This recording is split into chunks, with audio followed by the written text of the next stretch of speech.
15 देखो आपको क्या दिया, ट्राइंगल एबीसी दिया, ट्राइंगल एबीसी दिया और कहता है ये इक्विलेटरल ट्राइंगल है, ठीक है। इस पे डी पॉइंट है और बीडी किसका 1/3 है, बीसी का 1/3 है।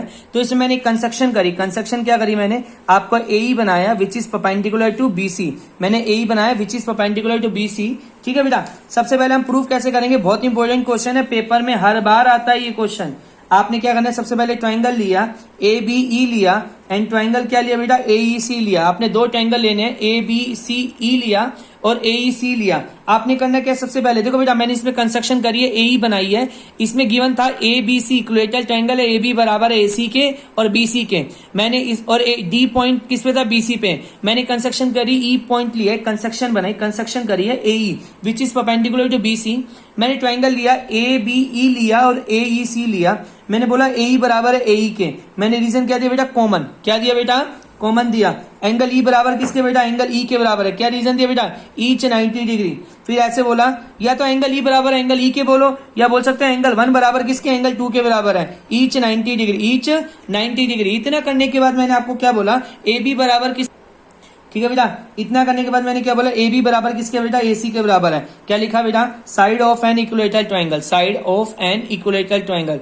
इक्विलेटरल ट्राइंगल की साइड दे रखी है आपको, ठीक है, यानी कि A B E triangle concurrent हुआ ट्राइंगल ए ई सी से by RHS concurrency rule, by RHS concurrency rule से क्या हो गया, कॉन्करेंट हो गया। जब दो ट्रायंगल कॉन्करेंट हो जाते हैं, उनकी साइड्स क्या हो जाती हैं, आपस में इक्वल हो जाती है, यानी बीई बराबर किसके आ गया, ईसी के, बाय सीपीसीटी, बाय सीपीसीटी। या यूं बोल सकते हैं E is a mid point of, E is a mid point of, किसका मिड पॉइंट बन गया बेटा, E is a mid point of BC, E mid point बन गया बीसी का, बीसी, ठीक है। तो हम लिख सकते हैं बी किसका हाफ हो गया बेटा, बी हाफ हो गया बीसी का। ऐसे हम क्या लिख सकते हैं, ईसी किसका हाफ हो गया, बीसी का हाफ हो गया, किसका हाफ हो गया बेटा, बीसी का हाफ हो गया। यहां तक कोई डाउट है बेटा?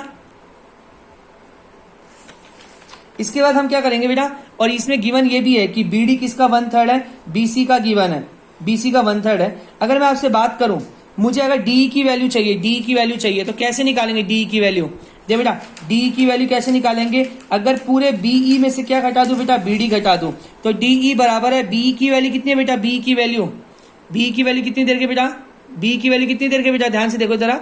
अगर मुझे क्या निकालना है, डी चाहिए, डी की वैल्यू कैसे निकालेंगे, बी माइनस का बीडी, तो बी की वैल्यू कितनी दे रखी है, बीसी अपॉन में 2 दे रखी है, माइनस में बीसी अपॉन में 3 दे रखी है। मैंने एलसीएम लिया, एलसीएम लिया बेटा 6 आया, 3bc माइनस का 2bc अपॉन में 6 हो गया, तो डी की वैल्यू कितनी आ गई बेटा, bc/6 आ गई, कितनी आ गई, bc/6 आ गई।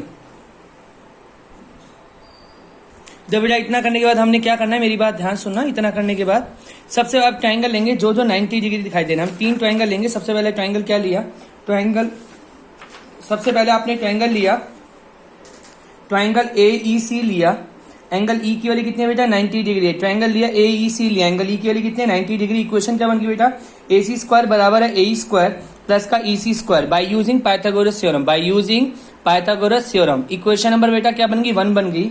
नाउ इन ट्राइंगल, अब दूसरा ट्राइंगल क्या लेंगे बेटा, ट्राइंगल लिया ए डी ई लिया, एंगल ई की वैल्यू कितनी है बेटा, 90 डिग्री। इक्वेशन क्या बन गई, ए डी का स्क्वायर बराबर है ए का स्क्वायर प्लस में डी का square by using Pythagoras theorem, by using Pythagoras theorem. Equation number second हो गई।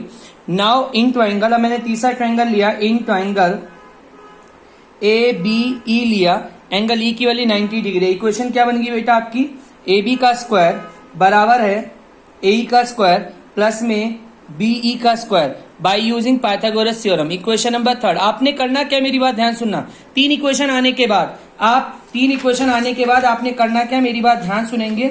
ये आपका डायग्राम दे रखा है, ध्यान से सुनिए, आपका डायग्राम दे रखा है, आपको दिया। सबसे पहले आपने ट्रायंगल लिया ए ई सी लिया, ए सी का स्क्वायर बराबर है ए स्क्वायर प्लस में ई सी का स्क्वायर। फिर आपने दूसरा ट्रायंगल लिया ए ई डी लिया, ए डी का स्क्वायर बराबर है ए स्क्वायर प्लस में डी स्क्वायर। तीसरा आपने ट्रायंगल लिया ए बी ई लिया, ए बी का स्क्वायर बराबर है ए स्क्वायर प्लस में बी का स्क्वायर। ठीक है, इतना करने के बाद 3 इक्वेशन आपके सामने आ गई हैं। आप प्रूफ की तरफ देखिए, प्रूफ में क्या चाहिए, 9AD 7AB का स्क्वायर। तो आपने क्या करना है, सबट्रैक्ट करना है, सबट्रैक्ट करना है इक्वेशन नंबर 2 को इक्वेशन नंबर 3 से सबट्रैक्ट करना है। क्यों सबट्रैक्ट करना है, जब कभी भी दो इक्वेशन अगर अपोजिट डायरेक्शन में होती हैं, देखो प्रूविंग में क्या चाहिए, 9AD स्क्वायर बराबर है 7AB स्क्वायर के। जब कभी भी दो इक्वेशन यानी दो हाइपोटेन्यूज अपोजिट डायरेक्शन में हो तो सबट्रैक्ट करते हैं। AD स्क्वायर माइनस का AB स्क्वायर बराबर है A स्क्वायर प्लस का डी स्क्वायर माइनस का ए स्क्वायर माइनस का बी स्क्वायर। बेटा क्या हो गया, ए स्क्वायर से ए स्क्वायर क्या हो गया, कैंसिल हो गया। ए डी स्क्वायर माइनस का ए बी स्क्वायर बराबर किसके बेटा, डी स्क्वायर माइनस का बी स्क्वायर के बराबर है। अगर मैं आपसे बात करूं तो बेटा ध्यान से सुनना, अभी हमने पीछे डी की वैल्यू निकाली थी। बेटा डी की वैल्यू कितनी दे रखी है आपको, डी की वैल्यू BC/6 दे रखी है, यानी हम क्या लिखेंगे बेटा, BC स्क्वायर अपॉन में 36 लिखेंगे, माइनस में बी की वैल्यू क्या दे रखी है बेटा, BC स्क्वायर अपॉन में 4 हो गई। यानी क्वेश्चन में गिवन है जो डी की वैल्यू है वो BC का 6 पार्ट है और बी की जो वैल्यू है वो BC का सेकंड पार्ट है। ये आपको क्वेश्चन में गिवन है, आपने इसको पुट कर दिया। पुट करने के बाद आपने एलसीएम लिया बेटा, एलसीएम लेने के बाद कितना है बेटा, एलसीएम 36 आया, ठीक है। ऊपर कितना हो गया 9, ये कितना हो गया बेटा BC स्क्वायर माइनस का 9 BC स्क्वायर हो गया। सॉल्व करके कितना आ गया बेटा, AD स्क्वायर माइनस का AB स्क्वायर बराबर किसके हो गया बेटा, माइनस का 8 BC स्क्वायर अपॉन में 36 हो गया। बेटा ये कट गया 4 की टेबल में कट गया, ठीक है बेटा।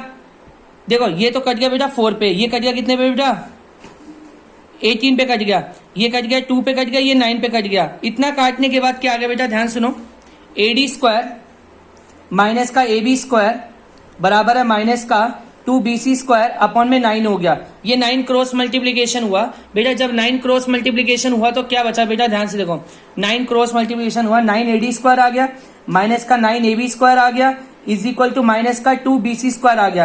बेटा क्वेश्चन के बिगिनिंग में मैंने आपको बता दिया था, क्वेश्चन के बिगिनिंग में आपको एक वर्डिंग बता दी थी, ये इक्विलेटरल ट्रायंगल है, यानी कि AB बराबर किसके बेटा, BC के, BC बराबर किसके बेटा, CA के बराबर है। क्वेश्चन के बिगिनिंग में आपको बता दिया गया था ये इक्विलेटरल ट्रायंगल है। तो आपने क्या करना बेटा, 9 AD स्क्वायर को 9 AD स्क्वायर लिखे रहने दो, 9 AB स्क्वायर को 9 AB स्क्वायर लिखे रहने दो। बेटा BC को हम क्या लिख सकते हैं, लिख सकते हैं 2 AB स्क्वायर, BC को हम 2 AB स्क्वायर लिख सकते हैं, क्यों, क्योंकि ये इक्विलेटरल ट्रायंगल है, इक्विलेटरल ट्रायंगल में ऑल साइड्स आर इक्वल। तो 9 AD स्क्वायर ये उधर चला गया, जब उधर गया तो कितना रहेगा बेटा, 7 AB स्क्वायर रह गया, और आपका क्या हो गया, हेंस प्रूव्ड। ये क्वेश्चन पेपर में कई बार आ चुका है, ध्यान से सुनना। सबसे पहले दो ट्रायंगल कॉन्करेंट के, कॉन्करेंट करने के बाद बताया एंगल 1 बराबर एंगल 2 के, एंगल E बराबर एंगल E के, ईच 90 डिग्री। दो ट्रायंगल आपस में concurrent by RHS concurrency rule से, BE बराबर किसके हो गया, EC के बराबर हो गया बाय CP/CT। फिर ई से प्रूव हो गया, E is a mid point और BC, ई मिड पॉइंट है तो B बराबर किसके होगा, EC के, और B किसका हाफ होगा, BC का, और EC हाफ होगा BC का। फिर मुझे DE निकालना था, D कैसे निकाला, अगर पूरे BE में से घटा दूं, BD को घटा दूं तो DE की वैल्यू आ गई।